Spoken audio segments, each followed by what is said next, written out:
Hello dear students, I hope आप सब लोग सेफ हो और अपने घर पे ही हो। कैसी चल रही है आपकी पढ़ाई? कमेंट बॉक्स में मुझे ज़रूर बताइएगा। अच्छा दोस्तों, लास्ट वीडियो में हमने क्वेश्चन 4 पढ़ा था। इस हफ्ते हम मई 2018 सीए इंटर अटेम्प्ट का क्वेश्चन 5 करेंगे। तो चलो सबसे पहला क्वेश्चन पढ़ लेते हैं, क्वेश्चन 5A सब क्वेश्चन 1। जैसे हम क्वेश्चन रीड करेंगे हम आइडेंटिफाई कर लेंगे वो पॉइंट्स जिसके बारे में हमें आंसर लिखना है। ठीक है।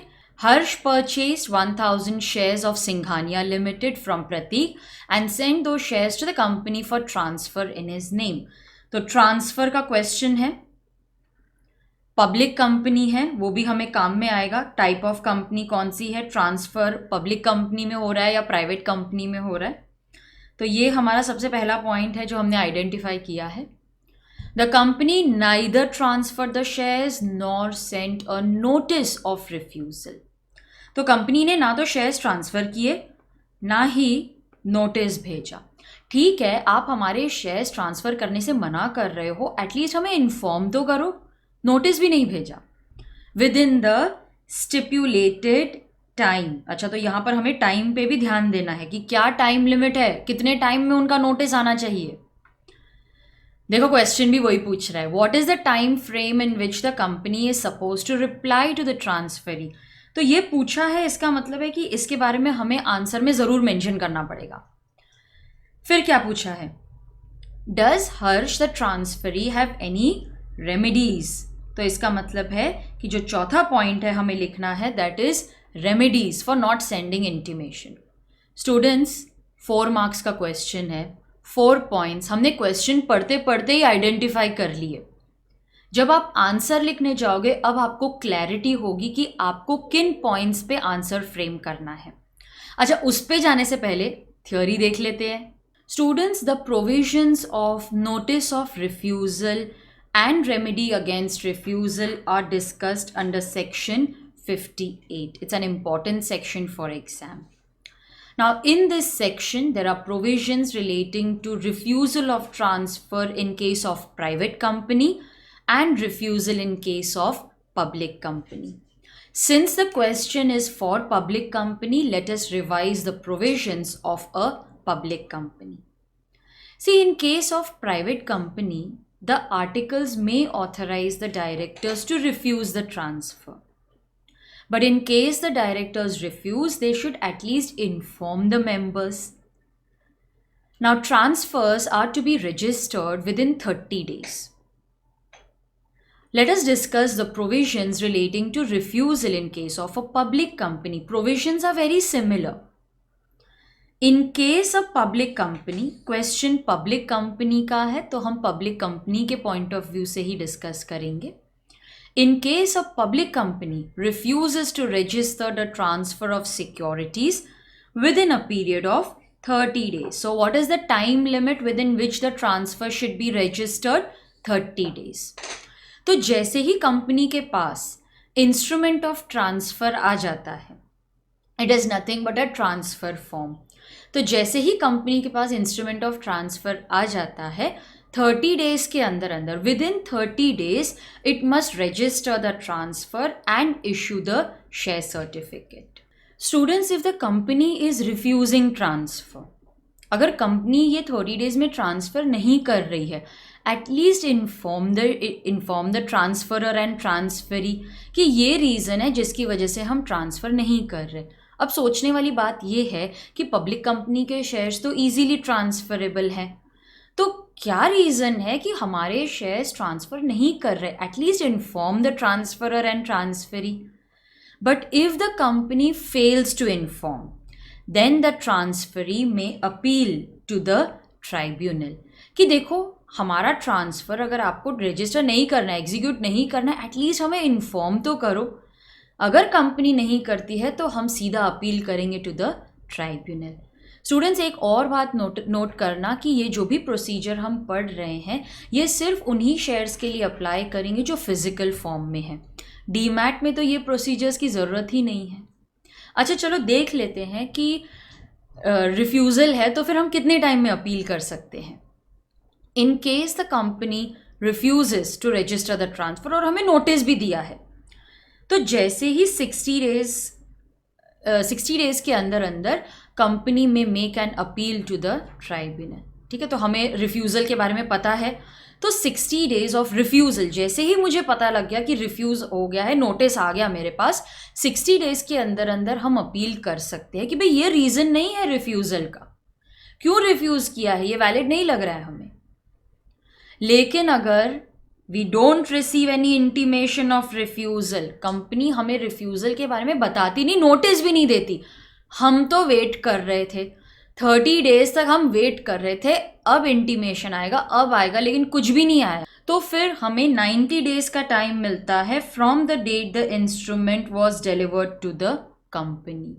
तो देखो बहुत सिंपल है, 30 डेज़ तक तो हम वेट कर रहे थे कि कंपनी ट्रांसफ़र रजिस्टर कर देगी, नहीं किया, तो जैसे ऊपर हमें 60 डेज़ मिले हैं ना, तो वैसे 60 days total 90 days from the date we delivered the instrument to the company. तो जैसे ही इंस्ट्रूमेंट डिलीवर किया, 30 डेज़ में इंटीमेशन आना चाहिए था, नहीं आया, नोटिस भी नहीं आया, ट्रांसफ़र भी रजिस्टर नहीं हुआ, 60 डेज़ का और टाइम मिल गया मुझे टू फाइल एन अपील, तो टोटल कितना टाइम मिला, 90 days.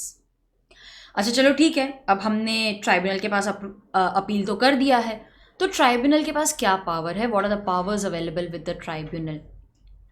If the tribunal feels that the refusal was valid, कि हाँ भाई कंपनी तुम सही हो, ये ट्रांसफ़र हम एग्जीक्यूट नहीं कर सकते, they will dismiss the appeal, तो it means they are in favour of the company. या फिर ट्राइब्यूनल बोल सकता है कि नहीं भाई कंपनी, तुम्हें तो ये ट्रांसफ़र एग्जीक्यूट करना चाहिए था, एटलीस्ट नोटिस तो भेजना चाहिए था रिफ्यूज़ल का। तो in that case, the tribunal may direct the company to either register the transfer within 10 days of receiving the order. अगर ट्राइब्यूनल को लगता है कि नहीं भाई कंपनी को रजिस्टर करना चाहिए था ये ट्रांसफ़र, तो वो एक ऑर्डर पास करेंगे, और वो ऑर्डर मिलने के 10 दिन के अंदर अंदर company will have to register the transfer. लेकिन अगर कंपनी बोलती है नहीं हम रजिस्टर नहीं करेंगे, तो फिर ट्राइब्यूनल बोलता है चलो ठीक है, you will have to pay damages to the aggrieved party. अब डैमेजेस काहे के देंगे, नाउ लेट्स से कि कंपनी ने ट्रांसफ़र रजिस्टर करने से मना कर दिया कि नहीं हम नहीं करेंगे, वो शेयर्स फिर हम किसी और को बेचने गए, पता लगा प्राइस कम हो गया, तो जो भी डिफरेंस है, जो भी पैसा मुझे कम मिल रहा है, वो डैमेजेस हम कंपनी से क्लेम कर लेंगे। तो अब ये क्वेश्चन को हम कैसे आंसर करेंगे, सबसे पहले हम लिखेंगे प्रोविजंस ऑफ सेक्शन 58। ठीक है, तो वहाँ पर आप टाइम लिमिट लिखोगे 60 डेज़ 90 डेज़ का, और अगर ट्राइब्यूनल के पास अपील चला गया तो फिर ट्राइब्यूनल रेमेडीज़ क्या देगा, तो हम वहाँ पर टाइम लिमिट के बारे में लिखेंगे, हम रेमेडीज़ के बारे में लिखेंगे। ठीक है, इन द सेकेंड पैराग्राफ आप केस डिस्कस करोगे and you will give some solution. तो आप सोल्यूशन में क्या दोगे, आप वहाँ पर लिख सकते हो कि अगर कंपनी ने ट्रांसफ़र रजिस्टर नहीं किया है, then Harsh can appeal to the tribunal and tribunal order pass करेगा। तो 10 दिन के अंदर अंदर या तो कंपनी वो ट्रांसफ़र रजिस्टर कर ले या फिर हर्ष को डैमेजेस पे कर दे। तो ये सब पॉइंट्स आप अपने आंसर में लिखोगे। स्टूडेंट्स, नेक्स्ट क्वेश्चन समझने के लिए आपको बायबैक के प्रोविजंस रिवाइज करने पड़ेंगे। Buyback is discussed under section 68 of the companies act. अब कोई कंपनी अपने ही शेयर्स क्यों खरीदेगी? सपोज कंपनी के पास काफ़ी सारे कैश रिजर्व्स है और उसका कुछ खास यूज़ नहीं है अभी, so in order to use that cash reserve they may buy back shares. अब इसका क्या इफेक्ट होगा, क्या फ़ायदा होगा? आपके शेयर्स कम हो जाएंगे, तो जितना भी प्रॉफिट अवेलेबल है वो अभी कम शेयर होल्डर्स में डिस्ट्रीब्यूट होगा, तो आपका डिविडेंड बढ़ जाएगा, रेशियोज बढ़ जाएंगे, अर्निंग्स पर शेयर बढ़ जाएगा। It is a good exit opportunity for shareholders who want to exit from the company. तो काफ़ी सारे बेनिफिट्स हैं बायबैक के। अब प्रोविजंस हैं जो हमें क्वेश्चन में काम आएंगे, तो चलो प्रोविजंस पढ़ लेते हैं कि what is the procedure for buyback. सबसे पहले आपका जो बायबैक है, it should be authorised by the articles of association. ये बहुत इंपॉर्टेंट है, आपका जो आर्टिकल है वो बायबैक की परमिशन देना चाहिए। अच्छा चलो ठीक है, मेरे आर्टिकल्स में बायबैक करने की परमिशन है। फिर डिसीजंस कैसे लेंगे? हम जाएंगे शेयर होल्डर्स के पास and we will pass a special resolution authorising the buyback. लेकिन अगर आपका buyback 10% of the paid up capital and reserve से कम है तो शेयर होल्डर्स को परेशान करने की ज़रूरत नहीं है, ये काम बोर्ड ऑफ डायरेक्टर्स ही कर लेते हैं। तो हमारा सेकेंड पॉइंट बोलता है that a special resolution is to be passed in the general meeting, but if the buyback is less than 10% of the paid up capital and reserves, board resolution से भी काम चल जाएगा। बायबैक कितने time में complete होना चाहिए? अभी डिसीजन तो ले लिया उन्होंने कि बायबैक करना है, कितने टाइम में कंप्लीट होना चाहिए? It must be completed with in 1 year from passing the resolution. आप चाहे स्पेशल रेजोल्यूशन पास करो या बोर्ड रेजोल्यूशन पास करो, 1 साल के अंदर अंदर बायबैक कर लेना चाहिए। एक्स्ट्रा पॉइंट्स भी है वहां पर, देखो, shares must be fully paid, तो ही आप बायबैक कर सकते हो। तो एग्जिस्टिंग शेयर्स को पहले फुल्ली पेड अप करो, फिर ही बायबैक कर सकते हो। बायबैक करने के टाइम पे we will create capital redemption reserve. ये सब क्वेश्चन में नहीं लिखना है, ये तो हम रिवाइज कर रहे हैं, इसीलिए मैं आपको एक्स्ट्रा पॉइंट्स बता रही हूँ। क्वेश्चन से रिलेटेड पॉइंट्स ऊपर हमने डिस्कस कर लिए, वो डेट इक्विटी रेशियो छोड़ के करते हैं। Shares must be fully paid. आप बायबैक कर लोगे तो CRR क्रिएट करना पड़ेगा, capital redemption reserve, section 69 important for exam, CRR पे अलग से शॉर्ट नोट भी आ सकता है। The company should not have defaulted in payment of deposits, जो पब्लिक डिपॉजिट्स हैं, redemption of preference shares, dividend, interest loan along with interest. देखो, पहले आप अपनी एग्जिस्टिंग लाइबिलिटीज पे ऑफ करो। जो भी कैश आपके पास एक्सेस पड़ा है उसे बायबैक में यूज करने से पहले अपनी एग्जिस्टिंग लाइबिलिटीज पे ऑफ करो। ये सब देने के लिए पैसा नहीं है और आपको बायबैक करना है। सो फर्स्ट यू पे of your existing liabilities.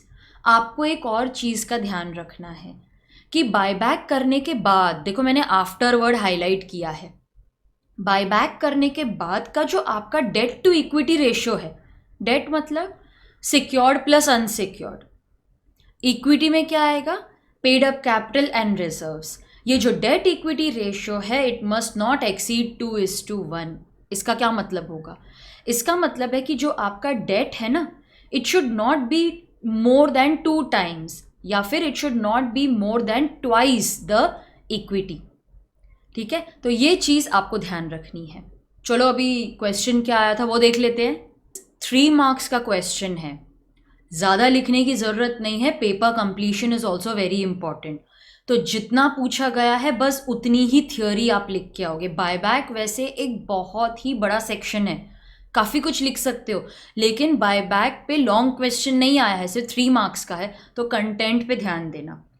एक्सजेन limited has paid up equity capital and free reserves to the extent of 50 lakhs। ठीक है, the company is planning to buy back shares to the extent of 4,50,000। तो immediately आपके mind में एक calculation बैठ जाना चाहिए कि what is the percentage of buyback.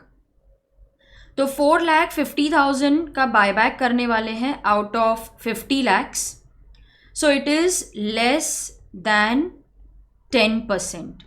ठीक है, is a special resolution required? No, मैंने तो पहले ही कैलकुलेशन कर लिया, मेरा तो आंसर तैयार है। नहीं, the buyback is less than 10%, special resolution की जरूरत नहीं है। We will pass only a board resolution. आपको वो कैलकुलेशन दिखाना है कि it is less than 10%, we need to pass only a board resolution. What is the time limit for completion of buyback? Buyback must be completed within 1 year from passing the board resolution। क्योंकि हमारे question में board resolution pass करनी है, देखो, तो उसके 1 साल के अंदर अंदर आपको बायबैक कंप्लीट करना है। What should be the ratio of debt to the paid up equity capital and reserve after buyback? ये रेशो हमेशा आफ्टर बायबैक के लिए ही है। The ratio should be 2:1। It means जो आपके डेट्स हैं, it must not exceed twice the equity. So the ratio of aggregate debts to the paid up capital should not be more than 2:1। 1। 3 questions पूछे हैं यहाँ पर, तीनों को हमने आंसर कर दिया। 1-1 मार्क हमें हर एक को अलॉट करने हैं, ज़्यादा थ्योरी लिखने की ज़रूरत नहीं है यहाँ पर। स्टूडेंट्स क्वेश्चन 5B पढ़ लेते हैं।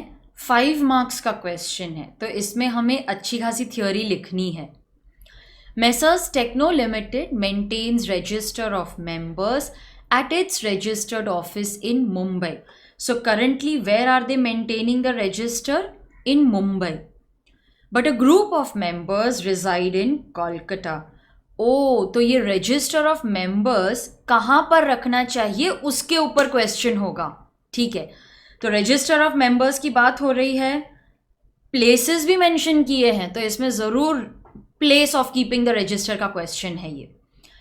दे are insisting that we should keep the register of members at Kolkata. Explain the provisions whether the company can keep the registers and returns at Kolkata. तो प्रोविजंस लिखनी है और उसके बाद आपको कंक्लूड करना है कि क्या कंपनी वो रजिस्टर कोलकाता में रख सकती है। Does mister Ranjit, he is a director but not a shareholder, have the right to inspect the register of members. तो क्या डायरेक्टर को रजिस्टर ऑफ मेंबर्स इंस्पेक्ट करने की राइट है, वो भी कमेंट करना है। तो ठीक है, चलो पहले थ्योरी पढ़ लेते हैं, फिर बाद में आते हैं क्वेश्चन पे। Section 94 discusses the provisions relating to the place of keeping and inspection of the registers and returns। कौन से रजिस्टर्स की बात हो रही है यहाँ पर? वो रजिस्टर्स जो हमें सेक्शन 88 में मेंटेन करने हैं। हे भगवान, इतने सारे सेक्शन नंबर्स कैसे याद रखेंगे हम? एक लिस्ट बनाओ ऑफ सेक्शन नंबर्स, बहुत सिंपल है, लिस्ट इज़ अवेलेबल। एक लिस्ट बनाओ for all the section numbers, बस वो लिस्ट रोज पढ़ते रहो, ऑटोमेटिकली याद हो जाएंगे सेक्शंस। सेक्शन 88 में कौन से रजिस्टर्स मेंटेन करने हैं? Register of members, register of debenture holders, any other security holder. अच्छा, इन तीनों का जो इंडेक्स बनेगा ना, वो भी हम साथ में मेंटेन करेंगे। कहाँ पर? रजिस्टर्ड ऑफिस में। बाय डिफ़ॉल्ट तो सब कुछ वहीं पे मेंटेन होता है। सिर्फ रजिस्टर्स ही नहीं, रिटर्न्स भी हमें मेंटेन करने। कौन से रिटर्न्स? Annual return. अरे कितनी बार एनुअल रिटर्न आ गया ना ये पेपर में, पहले ही हम 2 बार पढ़ चुके हैं। It means it's important for exam. वो रिटर्न जो आप सेक्शन 92 में भरते हो, annual return of the company, वो भी आपको प्रिजर्व करना है। कहाँ पर? Registered office. एक बार फिर से पढ़ लें। The registers required to be maintained under section 88। कौन से हैं वो रजिस्टर्स? शेयर होल्डर्स के, डिबेंचर होल्डर्स के, अदर सिक्योरिटी होल्डर्स के, और उनका इंडेक्स। और साथ में क्या मेंटेन करोगे? एनुअल रिटर्न अंडर सेक्शन 92 जो हमने फाइल किया है विद ROC। कहाँ पर रखोगे? रजिस्टर्ड ऑफिस में। तो ठीक है, अपने आपको क्वेश्चंस पूछते रहो। एक कंडीशन आ गई, एक एक्सेप्शन आ गया यहाँ पर। देखो, कभी कभार ऐसा होता है ना कि रजिस्टर्ड ऑफिस में रखना कन्वीनियंट नहीं होता, या स्पेस कंस्ट्रेंट्स हो सकते हैं, या फिर एडमिनिस्ट्रेशन के लिए, बेटर एडमिनिस्ट्रेशन के लिए हम डिसाइड करते हैं कि वो रजिस्टर्ड ऑफिस सही जगह नहीं है, we will keep it at some other place. So for better administrative purpose, better storage purpose, we may decide to keep the register at some other place। लेकिन ये other place कौन सी होगी? The company may, मैंने वहाँ पर may highlight किया है because ये कंपनी के ऊपर डिपेंड करता है। अगर उन्हें रजिस्टर्ड ऑफिस पर रजिस्टर्स नहीं रखने हैं तो कहाँ रख सकते हैं? They may keep it at any other place in India। कहीं पर भी रख सकते हो, लेकिन कहीं पर नहीं, कंडीशन है जहाँ पर more than 1/10 of the total number of registered members reside. तो सपोज आपके रजिस्टर्ड मेंबर्स एक पर्टिकुलर एरिया में रहते हैं, वो रजिस्टर्ड ऑफिस वाला नहीं है, वहाँ पर रख सकते हो, but more than 1/10 should reside over there. ये करने के लिए मुझे एक स्पेशल रेजोल्यूशन भी पास करना पड़ेगा। So if I want to keep the register at some other place other than the registered office, I can do so by passing a special resolution. And I must also ensure that at least 1/10 of the members reside at that place. अच्छा, ये question में एक और part भी था कि mister Ranjit एक director हैं and he wants to inspect the register of members. Can he do so? तो उसके लिए हमें ये जानना पड़ेगा that who can inspect these registers. अभी मेंटेन कहाँ पर करना है, कौन से रजिस्टर्स मेंटेन करने, वो तो हमने देख लिया। अब किसी को इंस्पेक्ट करना है तो कौन कर सकता है? सी वेरी लॉजिकल, हम कौन से रजिस्टर्स मेंटेन कर रहे हैं? Register of members, debenture holders and other security holders. तो जब इनके रजिस्टर्स मेंटेन किए जा रहे हैं तो इन्हें तो इंस्पेक्शन की राइट होगी ना। तो ये रजिस्टर्स कौन इंस्पेक्ट कर सकता है? Members, debenture holders, other security holders और beneficial holders of the company. ये क्या इंस्पेक्ट कर सकते हैं? जो भी रिकॉर्ड्स हमने मेंटेन किए, जैसे रजिस्टर्स मेंटेन किए, उनके इंडेक्स मेंटेन किए and annual return. So who can inspect it? Members, debenture holders. Okay, यहाँ पर देखो मैंने एक चार्ट बनाया है उसके लिए भी। रजिस्टर्स, इंडाइसेस उसका प्लूरल है। एनुअल रिटर्न कौन में इंस्पेक्ट कर सकता है? Members, debenture holders, security holders और any other beneficial owner of the company. ये कहाँ पर दिया है? सेक्शन 94 सब सेक्शन 2 में। तो अगर आप वो प्रीवियस नोट लिख रहे हो तो उसके बाद ये भी ज़रूर लिखना। चलो अभी हमने थ्योरी पढ़ ली, let us apply that to the question. चलो फिर से क्वेश्चन पे चले जाते हैं। यहाँ पर the company maintains the register of members at its registered office in Mumbai. लेकिन एक ग्रुप ऑफ मेंबर्स चाहता है कि वो रजिस्टर्स कोलकाता में मेंटेन किए जाएं, तो हम उनको क्या एडवाइस देंगे? ठीक है, आप मेंटेन कर सकते हो provided 1/10, at least 1/10, okay, provided at least 1/10 of the members reside in Kolkata. इतने लोग अगर वहां पर रहते हैं तो मेंटेन कर सकते हो। मिस्टर रंजीत एक डायरेक्टर हैं, वो शेयर होल्डर नहीं है।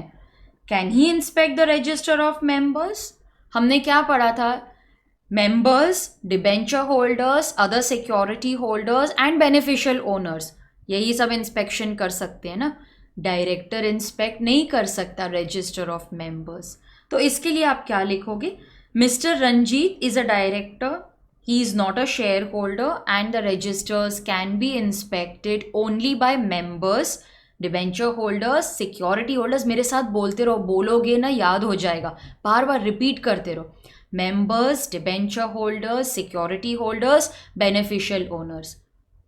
He is not a shareholder, he is neither a debenture holder or a beneficial owner. He cannot inspect the register of members. Question 5C is a theory question of 4 marks. Give 4 differences between bailment and pledge. So difference between का question है, 4 marks का है, they want 4 differences. So we can comfortably write only 4 points. Let us go through the difference between bailment and pledge. Now what is bailment? It is delivery of goods from one person to another for maybe caretaking, transportation. It's for a specific purpose. Whereas pledge, it means that we are delivering the goods as a guarantee for payment of debt or performance of promise. Pledge is a kind of bailment. But what is the difference? In bailment, we are delivering the goods for a purpose, which can be anything in general. But in pledge, we are delivering the goods for payment of debt or for performance of promise. So it's given as a security, it's given as a guarantee for payment of debt. The first point of difference will be the meaning. Bailment means we are transferring goods for some specific purpose, which may include caretaking or transportation. Whereas pledge, it's transfer for security. Okay, we are giving something as a security, we are giving something as a guarantee for repayment of debt or for performance of promise. The parties involved in bailment are bailer and bailee. The parties involved in pledge are pledger and pledgee. They are also known as pawner or pawnee because pledge is also known as pawn. Pawn मतलब गिरवी रखना. There is or there may not be consideration in bailment. It is also an exception to no consideration, no contract. Bailment does not require consideration. Now let's say for example that bailer has bailed goods to the bailee for safekeeping. They are friends. So he has requested the bailee to keep the goods safe. Friends हैं, bailee is not charging anything from the bailer. So in this case, there is consideration for just one party. It's like a gratuitous bailment. There is consideration for just bailer. Bailee is not getting anything in return. But what is the consideration for the bailee? Bailer has trusted me. He has parted with the goods. That is enough consideration for the bailee. There is consideration for the bailer. His goods are being kept safe. So even though there is no consideration for one party, it will still be a valid contract of bailment. Trust, assurance, that is enough.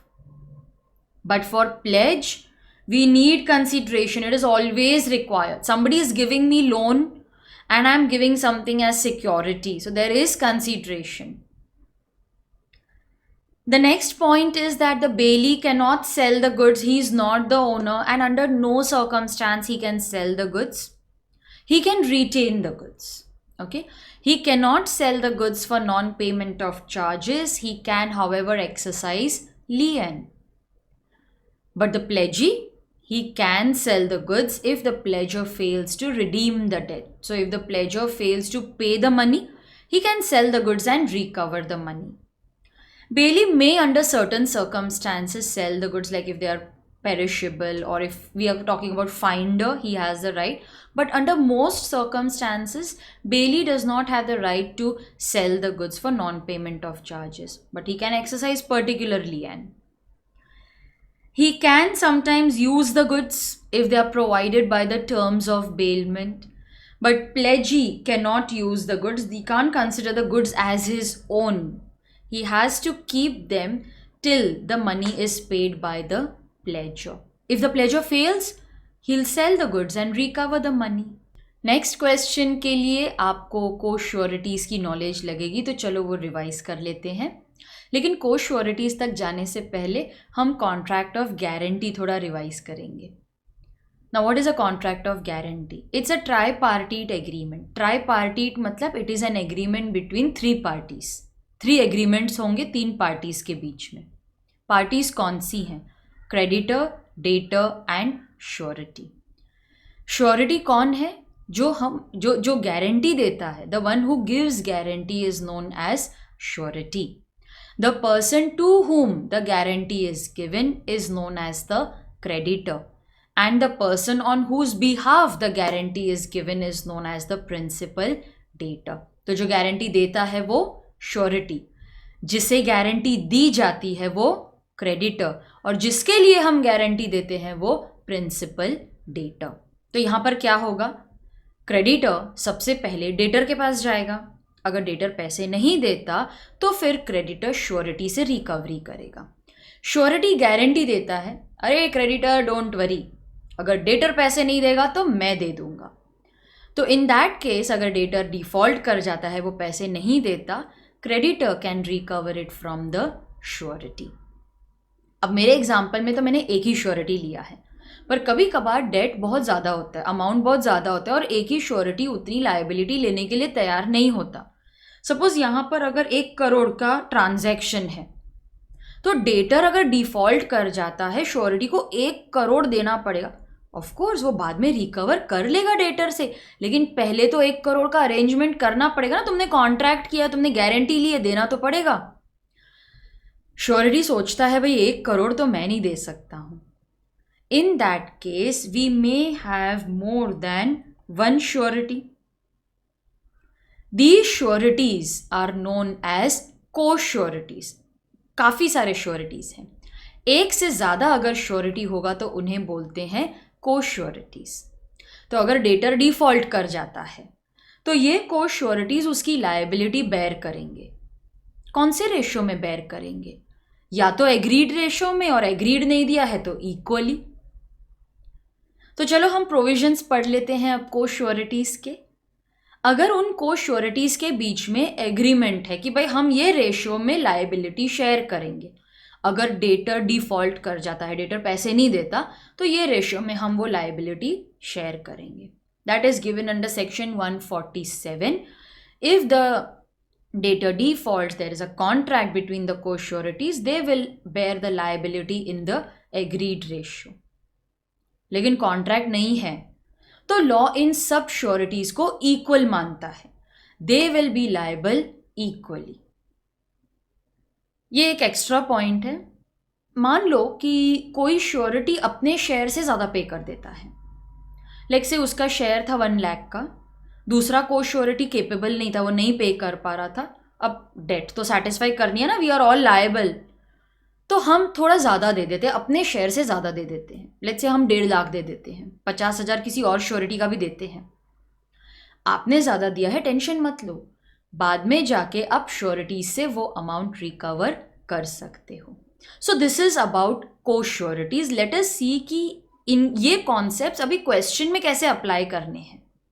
Question 5D, Mr. D was in urgent need of money amounting to rupees 5 lakhs. He asked K for the money. K lent the money. अच्छा सुनो, proceed करने से पहले debtor और creditor identify कर लो, parties identify कर लो, वो बहुत काम में आता है. फिर बार बार आपको क्वेश्चन नहीं पढ़ना पड़ेगा. D has borrowed money तो D डेटर है, he asked K तो K क्रेडिटर है. अभी आगे पढ़ेंगे. K lent the money on sureties of A, B and N. एक से ज़्यादा श्योरिटी आ गए, दे आर को-श्योरिटीज. ठीक है, कोई कॉन्ट्रैक्ट नहीं है. अच्छा, ये भी हमारे काम की इंफॉर्मेशन है. Without any contract. Okay, without any contract मतलब they are all liable equally. ठीक है, कॉन्सेप्ट याद है. डी मेक्स डिफॉल्ट, चलो ठीक है. बी रिफ्यूजेस टू कॉन्ट्रीब्यूट, बोलते मैं कॉन्ट्रीब्यूट नहीं करूंगा. Examine weather he can escape the liability, बोलते हैं कॉन्ट्रैक्ट नहीं है, मैं नहीं दूंगा. लॉ बोलता है कि अगर को श्योरिटीज के बीच में कोई कॉन्ट्रैक्ट नहीं है, then they are all liable equally. So can B escape the liability? No, he will be liable. 4 marks का क्वेश्चन है. क्या लिखोगे? सबसे पहले तो आप थ्योरी लिखोगे, उसमें आपको कॉन्ट्रैक्ट ऑफ गारंटी ये सब एक्सप्लेन करने की जरूरत नहीं है. What you need to write is theory relating to को-श्योरिटीज.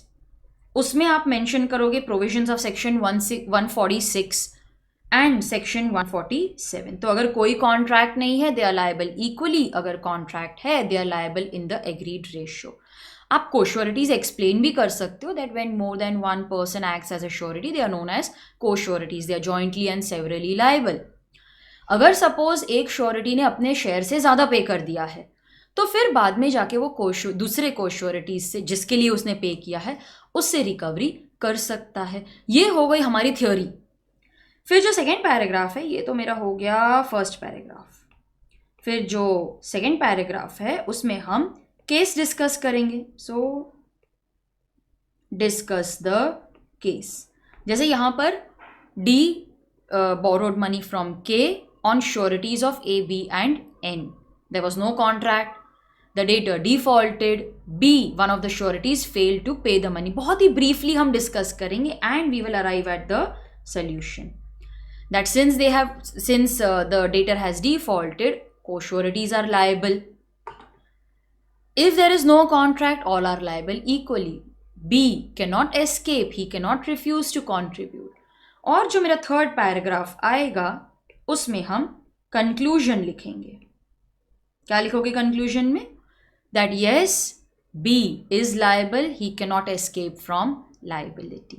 तो स्टूडेंट्स, ये था question 5 of May 2018 CA inter attempt. अगर आपको मेरे वीडियोस पसंद आ रहे हैं तो इन्हें लाइक और शेयर ज़रूर कीजिएगा. And don't forget to subscribe to my channel theory masters learning.